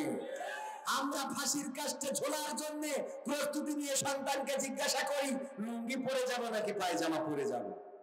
আমরা তো সেই জাতি, আমাদেরকে ভয় দেখাও, আমাদের ভয় দেখায় লাভ নাই। একজন মনীষীকে কারারুদ্ধ করে বলা হয়েছিল তোমাকে খাবার দেয়া হবে না, তোমাকে পানি দেয়া হবে না, তোমাকে ঘুমাতে দেয়া হবে না, তোমাকে কষ্ট দেয়া হবে, তোমার ক্ষুধার যন্ত্রণায় কষ্ট দেব, পিপাসার্ত করে কষ্ট দেব। ওই মনীষী জবাব দিয়ে বলেছিলেন তুমি আমাকে ভয় দেখাও। অথচ আমরা তো সেই জাতি, যেই জাতি প্রতিটা বছর একটা মাস আমরা না খাওয়ার ট্রেনিং করে থাকি, করি না? আমাদের খাওয়াবেন না, এটা এই ভয় দেখায় লাভ নাই। আমাদের ভাইদেরকে কারারুদ্ধ করে কারাগার ভরে গেছে, আমাদেরকে ফাঁসির কাস্টে ঝুলানোর কারণে গোটা বাংলাদেশ কেঁদেছে, আমাদেরকে দেশ থেকে জোর করে বিতাড়িত করা হয়েছে, তারপরে আমাদের তাদের মুখের হাসিকে মলিন করা যায় নাই, কিন্তু আপনারা যারা যা এই জুলুম করেছেন তারা মাত্র একটা দিনও থাকতে পারলেন। কি এমন হয়ে গেল যে একেবারে সাইড দিতে চলে যেতে বাবা? সাইড দেশের দিয়ে তো দাঁড়ায় থাকে, আমরা তো পাশে আছি নাকি? আমরা তো পাশে ছিলাম, পদ্মা সেতু করলেন, মেট্রো রেল করলেন, বিদ্যুৎ দিলেন, এই দেশের মানুষের এত কি এত উপকার। বিউটি পার্লার এটা কে দিয়েছে? দিয়েছে না দেয় নাই? বিউটি পার্লার পর্যন্ত করে দিলেন, দেওয়ার পরেও থাকলেন না, একটা দিন থাকার মতো কনফিডেন্স হলো না, বললেন পালাবো না, পালিয়ে যাই না, তারপরেও চলে গেলেন, আমরা টেরও পালাম না। টের পাবো কি? ইন্টারনেটও বন্ধ ছিল। হ্যাঁ, নোটিশ দেওয়ার দরকার নেই, অসুবিধা নেই। তাহলে বলি আর একটু নাকি, আসলে মূল বিষয় হলো সাহস নিয়ে দাঁড়ানোর কারণে বিজয় এসেছে, ঠিক না বেঠিক? ছাত্ররা সাহস নিয়ে দাঁড়িয়ে প্রমাণ করে দিয়েছিল, রক্ত দেব, জীবন দেব, সামনের দিকে যাব, পিছু হটবো না। এই জন্য আমি বলেছি, সাহস নিয়ে দাঁড়িয়েছো তাই মুক্ত হয়েছে জামিন, সাহস করে দাঁড়ালে আর একবার কায়েম হয়ে যাবে দিন। হবে না, হবে না? সাহস নিয়ে দাঁড়িয়েছো তাই মুক্ত হয়েছে জামিন, সাহস করে দাঁড়ালে আর একবার কায়েম হয়ে যাবে দিন। নয় নয় নয় আর কোন ভয়, আনতে হবে কোরআনের বিজয়। নয় নয় নয় আর কোন ভয়, আনতে হবে দিনের বিজয়। ওরা ভেবেছিল, যারা ভেবেছিল ছাড়বে না আর ক্ষমতার ওই মাসনদ, দেখেছে তারা রবের পাকড়াও কি করে করে নাস্তানাবুদ। যারা ভেবেছিল ছাড়বে না আর ক্ষমতার মাসনদ, দেখেছে তারা রবের পাকড়াও কি করে করে নাস্তানাবুদ। নাই নাই নয় আর কোন ভয়, আনতে হবে কোরআনের বিজয়। নাই নাই নয় আর কোন ভয়, আনতে হবে দিনের বিজয়। মানুষের সাথে যারা করেছে দুশ্মনী, করেছে বাড়াবাড়ি, দেশের বুকে তাদের হয়নি তো জায়গা, যেতে হবে আমার বাড়ি। মানুষের সাথে যারা করেছে দুশ্মনী, করেছে বাড়াবাড়ি, দেশের বুকে তাদের হয়নি তো জায়গা, যেতে হবে আমার বাড়ি। তাই নয় নয় নয় আর কোন ভয়, আনতে হবে দিনের বিজয়। নয় নয় নয় আর কোন ভয়। আমি তাহলে বলবো, আল্লাহ ওই বাহিনীকে মোকাবেলা করার মতো শক্তি সামর্থ্য আমার নাই। আল্লাহ তুমি যদি চাও তোমার ঘরকে রক্ষা করতে পারো। এই হস্তি বাহিনীকে আল্লাহ রাব্বুল আলামিন ধ্বংস করেছে না করে নাই? আলাম তারা কাইফা ফাআলা রাব্বুকা বিআসহাবিল, আল্লাহর নবীকে বললেন, আপনি কি দেখেননি হস্তি বাহিনীর সাথে কিরাম আচরণ করলাম? আমি তাদের চক্রান্ত নস্যাৎ শুরু করিনি, ওদের একদম চর্বিত ভুসির নাই করে দিলাম। বলেন সুবহানাল্লাহ। এই দেশে কত আন্দোলন হলো, কত মিছিল, শাপলা চত্বর, 28 অক্টোবর, সব আন্দোলন চলে গেল, কি অনেকে ধরেই নিল যে আর বুঝি হবে না, আর বুঝি নিস্তার। এমনকি আমার কাকা বলেই দিলে, মানুষ বাঁচে কয়দিন, বলেছে না বলে নাই? 16 বছর তো চলেই গেল। ওরা মনে করেছিল মানুষ মরে যাবে কিন্তু আমাদের ক্ষমতা শেষ হবে। আল্লাহ বলল, আমি পাঠালাম। পাঠাইছে না পাঠাই নাই? পাঠাইছে না পাঠাই নাই? এই ছোট ছোট বাচ্চা শিশুরা যে বললো আমি আবু সাইদ হতে চাই, পিঠে লেখা আবু সাইদ, বুকে লেখা আবু সাইদ, শহীদ হতে চাই। ছোট বাচ্চা শিশুরা বললো আবু সাইদ ভাইয়ের জন্য জীবন দিতে আসছি, তার রক্তের বদলা নিতে আসছি।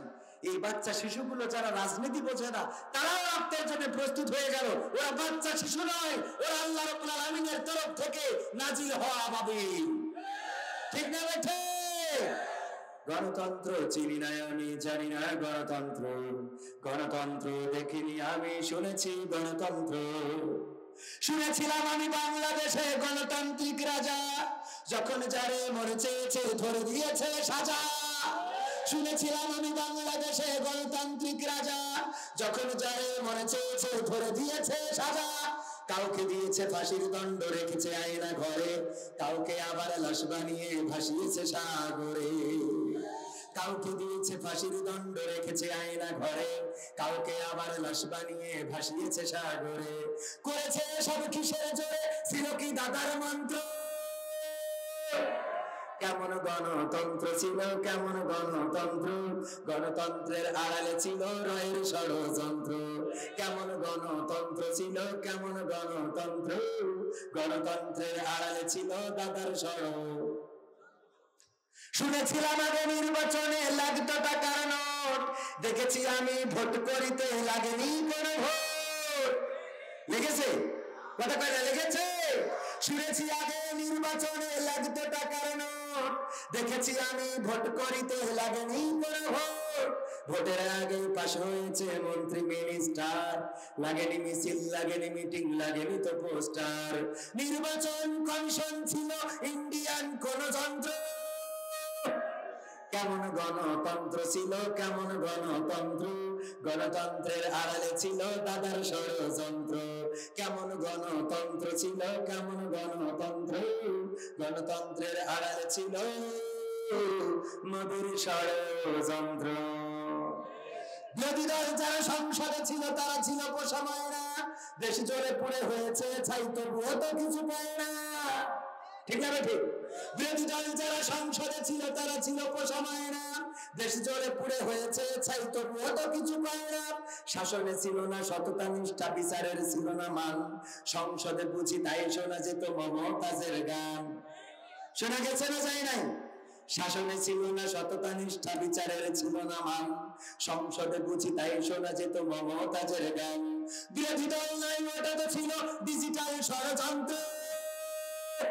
কেমন গণতন্ত্র ছিল, কেমন গণতন্ত্র, গণতন্ত্রের আড়ালে ছিল দাদার ষড়যন্ত্র। কেমন গণতন্ত্র ছিল, কেমন গণতন্ত্র, গণতন্ত্রের আড়ালে ছিল মোদির ষড়যন্ত্র। কোরআনের পাখি নায়েবে রাসূল, কোরআনের পাখি বলতো মানুষ যারে, 13টি বছর সেই মানুষের রেখেছিল কারাগারে। নায়েবে রাসূল কোরআনের পাখি বলতো মানুষ যারে, 13টি বছর সেই মানুষের রেখেছিল কারাগারে। কোরআনের কথা বলতে গেলে করতো গ্রেফতার, ইসলামী বই কোরআন হাদিস করতো যে উদ্ধার। ঠিক না ঠিক? আমাদের ধরি এর বাইরে আর কিছু পেয়েছে? কথা কয় না। বরং মাঝে মাঝে বলা হয়তো, যদি আমার চেয়ারম্যান সাহেব জিজ্ঞেস করতো কোন মামলায় অ্যারেস্ট করেছেন, কয় মামলা কোনটা লাগবে চলেন থানায় যেয়ে আপনি চয়েস করে দিন। থানায় যেয়ে কি করবেন? ওখানে আছে না নাই? কথা কয় না। 3 দেশের পুলিশ, আমেরিকার, রাশিয়ার আর বাংলাদেশের 3 দেশের পুলিশের দক্ষতা নিয়ে একটা প্রতিযোগিতা। তো প্রতিযোগিতার আয়োজন করেছে জাতিসংঘ, ওদেরকে নিয়ে গেছে আপনাদের শ্যামনগরের ওই সুন্দরবনের কাছে, নিয়ে যে একটা এরিয়া করিতেছে যে এই এরিয়ার মধ্যে তোমরা যাবা, যে দেখবা কোনো হরিণ আছে কিনা, যদি থাকে তাই ধরে আনবা, ধরে আনতে পারলে ভালো, না আনতে পারলে অসুবিধা নেই, এসে জানাবা যে এই বাগানে হরিণ আছে, আর যদি না থাকে তাও বলবা এই এরিয়ার মধ্যে নাই। আমরা দেখতে চাই কারা বেশি দক্ষ। আমেরিকার পুলিশ 1 ঘন্টার মধ্যে এসে বলছে এই বাগানে কোনো হরিণ নাই। রাশিয়ার পুলিশ 3 ঘন্টা পরে এসে বলছে এই বাগানে কোনো হরিণ নাই, এই বনে কোনো হরিণ নাই। বাংলাদেশের পুলিশ এসেছে 3 দিন পরে, তাও কোলে করে নিয়ে এসেছে একটা ছাগল। জাতিসংঘ বলতেছে হোয়াট ইজ দিস, হোয়াই ইয়া কিয়া হুয়া, ধুতি ভি খুল গিয়া না। বলতেছে এটা কি? বলতেছে যে স্যার এই যে বনে পাঠাইছেন এই বনে তো কোনো ছাগলই নাই। ছাগল নাই, এটা তো আমেরিকায় 1 ঘন্টায় টের পেয়েছে, রাশিয়া 3 ঘন্টায়। হরিণ নেই, তোকে 3 দিন লাগলো কেন? বলছে 3 দিন লেগেছে কি আর সাবে? হরিণ যখন নেই, ব্যবস্থা তো একটা করতে হবে। সারা বনে ঘুরে ছাগল কি পাওয়া যায়? বাঘের সব তাই ধরে খেয়েছে। এই একটা ম্যানেজ করে নিয়ে আসি, এমনি রিমান্ডের জন্য নিজে নিজেই বলবে আমি হরিণ। বোঝেননি? বলছে হরিণ যেহেতু নেই, ম্যানেজ তো করতে হবে। তো বলছে মরা মানুষের নামে মামলা। মামলা কেন? থানার ওসিকে বলেছে যে কটা জামাতের ক্যাডার, বিএনপি লিডার, এই কটার নামে মামলা দাও। দড়ি দড়ি দেখো কারা আছে, যাই হবে। এই যেমন মুকুট চুরি হয়েছে আপনাদের শ্যামনগর না কোথায়, মুকুট চুরি হয়েছে না হয় নাই? নিজেরা চুরি করায় বিদেশিদের দেখাইতে চায় যে এই দেশে ভারতের মোদী সরকারের দেওয়া কালী মন্দিরে মা কালীর মাথা থেকে মুকুট চুরি হয়ে যায়। এটা বিশ্ব মিডিয়াকে দেখাতে চায় যে এই দেশে হিন্দুদের নিরাপত্তা নাই। আর যে কটা ধরা হয়, ধরলি দেখায় সব কটা একটাও আগা কাটা নেই। কথা কয় না? মূর্তি যারা ভাঙতে যায়, যেই অ্যারেস্ট হয় দেখা যায় যে ও ঠিকই আছে, আগা কাটা নেই। এরা তো ভাইয়েরা আমার, এই যে অবস্থা তো ওদেরকে বানায় ফেলেছে। বলছে যেহেতু নাই, ব্যবস্থা তো একটা করতে হবে। আমরা এই যে ধরে নিয়ে আসলাম। তো যে কথা বলছিলাম যে মামলা কেন মরা মানুষের নামে হয়, ওসি যখন বললো যে কটা খুব লিডার, ও চিন্তা করে সারা জীবন তো মামলা দেওয়া লাগবে, এত খুঁজে খুঁজে পারে কিনা। 2014 সালে যাদের নামে মামলা ছিল, ওই লিস্টটা ধরে নিয়ে আমার মামলা করতে। ও যাই বলে, ধরেন সাতক্ষীরাতে পাঠাইতেছে, যাও ওই সাথে সাতক্ষীরা ওই যে সঙ্গীতা মোড়ে বসে সিগারেট টেনে কয় যে সামনাবাদটা খুঁজে আইছি, সব পাইছি। কাগের তা ওই যে 2014 সালে যে লিস্ট করেছে, ওই লিস্ট অনুযায়ী মামলা। ওই লিস্টে যে 2018-এর মধ্যে 3-4 মরি ভূত হয়ে গেছে, ওটা তো অত দেখতে যায় না, ওই লিস্ট ধরে আমার মামলা। 2024 এসে ওই লিস্ট ধরে আমার মামলা। এই জন্য মরা মানুষও কবরে যাই, বলছে আল্লাহ আমি আর কবার গ্রেফতার হব। কথা কয় না? কবরে যাইও শান্তি আছে। বুদ্ধি করেও মামলা থেকে অনেকের ভালো বুদ্ধি আছে, কবরে যেও বুদ্ধি করে। একজন বলছে চোর, ও চোর ছিল, সেলিগের বলছে শোন, আমি মরে যাওয়ার পরে সারা জীবন তো ভালো কাজ একটাও করিনি, আমি মরার পরে তোর একটা কাজ করবি, অন্য কবর থেকে কাপড় চুরি করে নিয়ে আমার দাফন কাপড় করবি। বলছে আব্বা সারা জীবন তুমি কত টাকা ইনকাম করলে, আয় উপার্জন করি আমাকে খাওয়াইলে, আমরা কবর থেকে কাপড় চুরি করি কেন তোমার কবর দেবো? বলছে এটা একটা বুদ্ধির খেলা, আমি একটু বুদ্ধি করবো। কি বুদ্ধি? অত শোনা লাগবে না, আব্বা বলতেই হবে, তুমি এই বুদ্ধিটা শেখাই যাও, তুমি তো বুদ্ধিজীবী, কত কায়দা করি কলে কৌশলে তুমি চুরি করেছো আবার মামলা হিজ জামাতের লোকের নামে। সুবহানাল্লাহ। কথা কয় না? এত বুদ্ধি তোমার ছিল। ও নাউজুবিল্লাহ, ঠিক আছে। তো এখন তুমি একটু শিখাই যাও। বলছে শোন, আমি তো সারা জীবন ভালো কাজ করিনি, কলে কৌশলে সব হুজুর দাড়িওয়ালা টুপিওয়ালা সব সাইজ করেছি। কবরে গেলে যে আমার ফেরেশতারা ধরবে আর কুপান দেবে আমি জানি। তো এই জন্য পুরোনো কাপড় দিয়ে যদি কবর দিস, যখন মনকার নাকির এসে বসাই প্রশ্ন করবে মান রব্বুকা মান দিনুকা মান নাবিয়ুকা, আমি তো গতি পারবে না, কারণ এই দিন তো মেনে চলিনি। তো আমি এটা বলবো যে আমার আর কবার প্রশ্ন করবো। তা ফেরেশতারা বলবে কেন? আমি বলবো কাপড়ের কাপড় দেখে বুঝতে পারছাম না যে আমি কি আজকে লাশ? শয়তান আছে না নাই? কত বুদ্ধি করে চলে রে, কত কথা কব, সময় তো চলে যাচ্ছে। এই আবার প্রশ্ন দেশ কেন? আমি এমনি কই, মুহতারাম প্রবাসীদের নিয়ে গানটা কি পরিবেশন করা যায় কি? আমার প্রবাসীর গল্প বলি শোনো। এই গান গাতে গেলি পুরো একটা দিন লেগে যাবে, ও এখন গাওয়া সম্ভব না। আর কিছু লিখিনি তাহলে ঠিক আছে, এরকম কথা বললে ঠিক আছে। সম্মানিত ভাইয়েরা, তাহলে এই গানটা শেষ করি নাকি? নায়েবে রাসূল কোরআনের পাখি বলতে মানুষ যারে, সেই মানুষের 13টি বছর রেখেছিল কারাগারে। দিনের কথা বলতে গেলেই করতো গ্রেফতার, ইসলামী বই কোরআন হাদিস করতো যে উদ্ধার। ও সাথে নাকি থাকতো লেখা নাশকতার মন্ত্র। কেমন গণতন্ত্র ছিল, কেমন গণতন্ত্র, গণতন্ত্রের আড়ালে ছিল রায়ের ষড়যন্ত্র। কেমন গণতন্ত্র ছিল, কেমন গণতন্ত্র, গণতন্ত্রের আড়ালে ছিল দাদার ষড়যন্ত্র। ঠিক বলেছি না ভুল? ঠিক বলেছি তো? সম্মানিত ভাইয়েরা, আমাকে বলেছিল যে 12টা 20 পর্যন্ত করবেন, আমি 40 পর্যন্ত করে ফেলেছি। যদিও আমি বলেছিলাম 12টার বাইরে করবো না, তারপরে আপনাদের সম্মান রেখেছি, আপনারা এসেছিলেন। আমার এই বইয়ে 100টার বেশি গান আছে, যে গানগুলো এখানে গাইছি সব আছে। আমার যুবকদের জন্য একটা গান অল্প একটু শোনাবো। তুমি যার লাগিয়া এমনি ধরো তার তো বাটন ওরে কেমন করে বুঝবে রে কেমন করে বুঝবে রে সে ডিজিটাল তোর মন তুমি যার লাগিয়া এমবি ভরো তার তো বাটন ফোন মেসেজ দিলে সিন করে না দেয় না তো রিপ্লাই ভিডিও কলে বলবা কথা ক্যামেরা তার নাই রে ক্যামেরা তার নাই ওরে ডিজিটাল এই যুগ জামানাই ডিজিটাল এই যুগ জামানাই এনালগ তার মন তুমি যার লাগিয়া এমবি ভরো তার তো বাটন ফোন তুমি যার লাগিয়া এমবি ভরো তার তো বাটন ফোন প্রেম প্রীতি ভালোবাসা বিয়ের আগে নয় মনের মধ্যে রাখো যুবক আল্লাহ তাআলার ভয় রে পরকালের ভয় কথা কয় না এবার কথা কয় না প্রেম প্রীতি ভালোবাসা বিয়ের আগে নয় মনের মধ্যে রাখো যুবক আল্লাহ তাআলার ভয় রে পরকালের ভয় ওরে তবেই তুমি মুক্তি পাওয়া দোজখের আগুন তুমি যার লাগিয়া এমবি ভরো তার তো বাটন এই বসেন মনোযোগ দিয়ে যান না প্রবেশ দোয়া চেয়েছে তো দোয়া আরেকজন করে দিলে মনে হয় ভালো হতো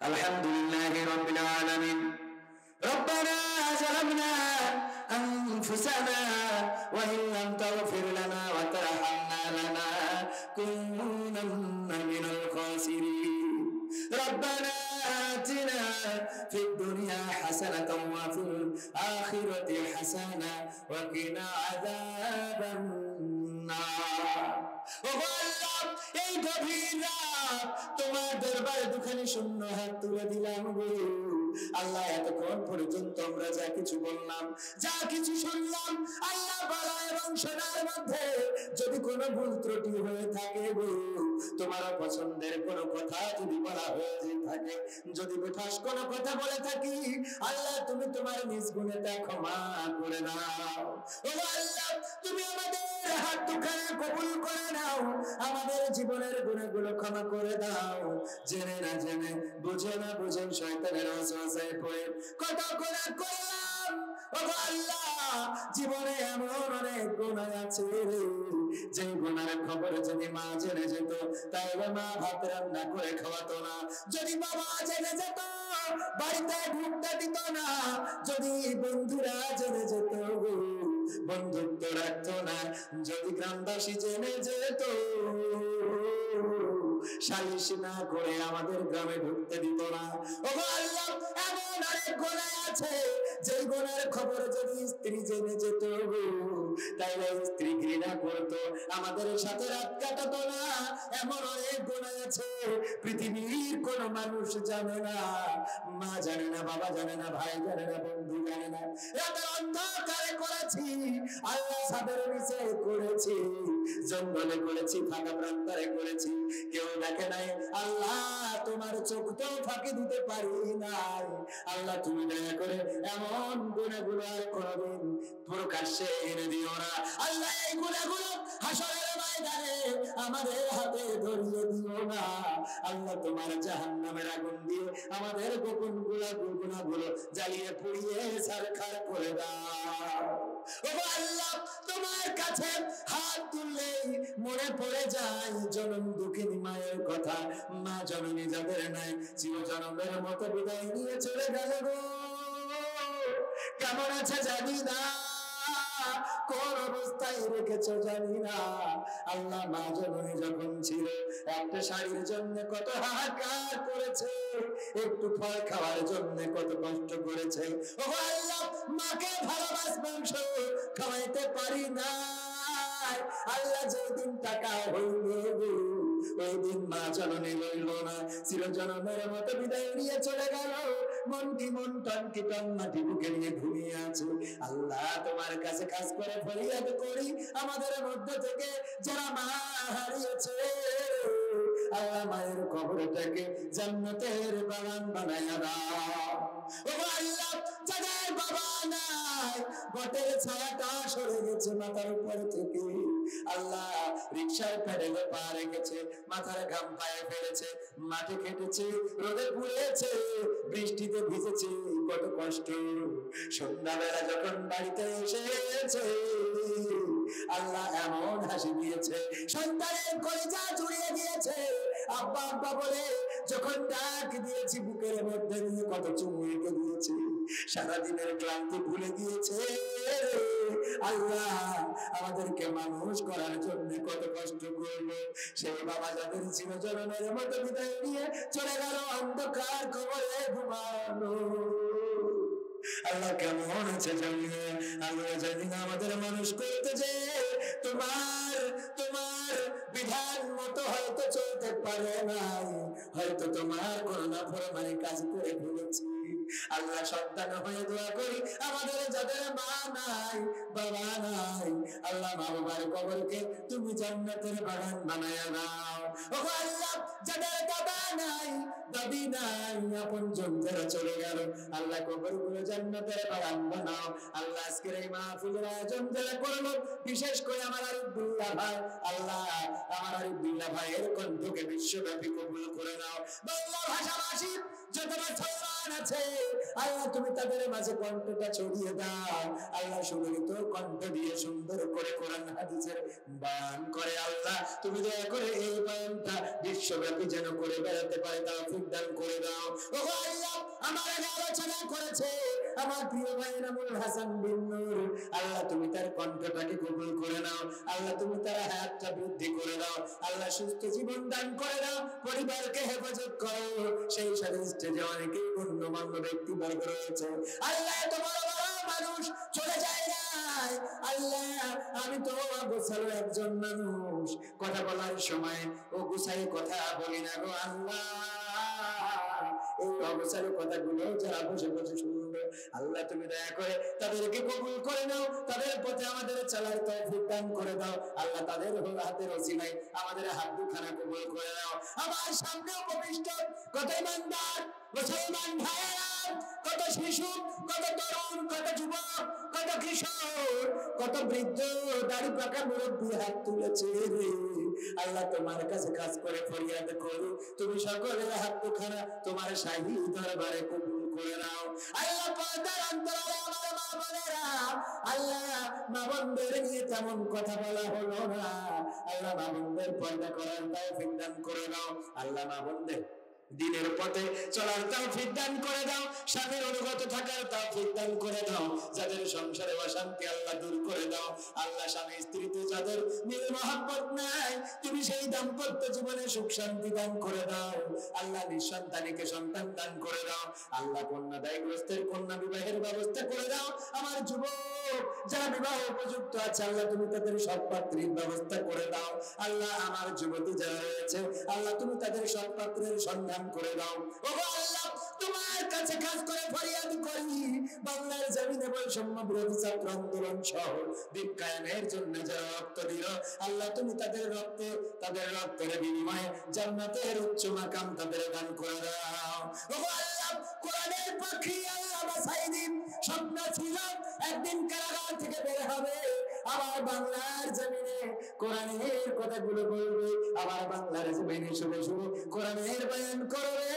আল্লাহ কোরআন শোনাবে, কোরআনের জীবন্ত মুফাসসির আল্লাহ চিরজনমের মতো বিদায় নিয়ে চলে গেল। আল্লাহ ক্লিনিক্যালি তাকে হত্যা করা হলো। ও আল্লাহ তোমার কাছে খাস করে ফরিয়াদ করি কোরআনের পাখি আল্লাহ মাসাইদুল কবরটা রিয়াজুল জান্নাতে পরিণত করে দাও। ও আল্লাহ তোমার কাছে বিশেষ করে ফরিয়াদ করি যারা ফাঁসির কাষ্টে ঝুললো আল্লাহ তোমার রাজি খুশির জন্য তোমার দেওয়া সিদ্ধান্ত আর বাতিলের চক্রান্তকে মেনে নিয়ে জীবনকে উৎসর্গ করেছে আল্লাহ তাদের জান্নাতের উচ্চ মাকাম দান করো। আল্লাহ তুমি আমাদের প্রধান মেহমান ছিল আব্দুল খালেক সাহেব, আল্লাহ তুমি তাকে কবুল করে নাও। গণমানুষের নেতা আমার যেন এই সাতক্ষীরাতে গণমানুষের উচ্চাকাঙ্ক্ষার আল্লাহ প্রতিফলন ঘটাতে পারে সেই তৌফিক দান করে দাও। ওগো আল্লাহ, তোমার কাছে সারা রাত যদি চাওয়া শেষ হবে না, আমার ইউটিউবার ভাইদেরকে কবুল করে নাও আল্লাহ। তুমি তাদের রুজিতে বারাকা দান করে দাও আল্লাহ। তুমি তাদের স্বপ্নগুলো পূরণ করে দাও আল্লাহ। দিনের পর দিন, রাতের পর রাত ছুটে চলে তোমার দিনের কথাগুলো রেকর্ড করে মানুষের কাছে পৌঁছে দেওয়ার জন্য আল্লাহ। তুমি দয়া করে তাদের রিজিক বৃদ্ধি করে দাও আল্লাহ। তুমি তাদের আইন কামে বারাকা দান করে দাও। আখেরি ফরিয়াদ, জারি রাখো মা কোনো তারবান, জানতারিয়া উড়াল যাবে, পাশে বসে সন্তান কাঁদবে, মা এসে বলবে বাবা গো কোথায় চলে গেলে। আপন জনেরা কাঁদতে থাকবে, কারো কান্না শুনবো না। মসজিদের খাটিয়াটা বাড়িতে চলে আসবে, কেউ বা বড়ই পাতার গরম জল করবে, তারপরে গোসল করাবে আল্লাহ। কাফন পরাবে, সেই দেখানোর জন্য কাফন থেকে মুখটা তলগা করে দেবে। মানুষেরা সেই দেখা দেখে চলে যাবে, আমাকে জানাজা পড়ানো হবে। জানাজা পড়ায় কাঁধে করে কবরের দিকে নিয়ে ছুটবে। আপন জনেরা ভগবান বিদারি চিৎকার করবে, কারো কান্না শুনবো না, খবরে রাখবে আল্লাহ। ওই দিন যেদিন আসবে তোমার কাছে খাস করে ফরিয়াদ করি, পুরনো মুসলমান না বানায় তুমি কবরে রাখ দিও না। মরণ যখন দিব আল্লাহ অ্যাক্সিডেন্টে মরণ দিও না, পানিতে ডুবায় চুবায় মরণ দিও না, আগুনে পুড়ায় মরণ দিও না, হার্ট স্ট্রোকে মরণ দিও না। মরণ যখন দিবা আল্লাহ কোরআনের আন্দোলনে থেকে যেন শহীদ হতে পারে তৌফিক দান করে দাও। আর মরণকালে জবানে জারি করে দিও আখেরি কালেমা লা ইলাহা ইল্লাল্লাহু মুহাম্মাদুর রাসূলুল্লাহ সাল্লাল্লাহু আলাইহি ওয়াসাল্লাম। আমার কথায় ভুল থাকলে সেটা আমার অযোগ্যতা, আল্লাহ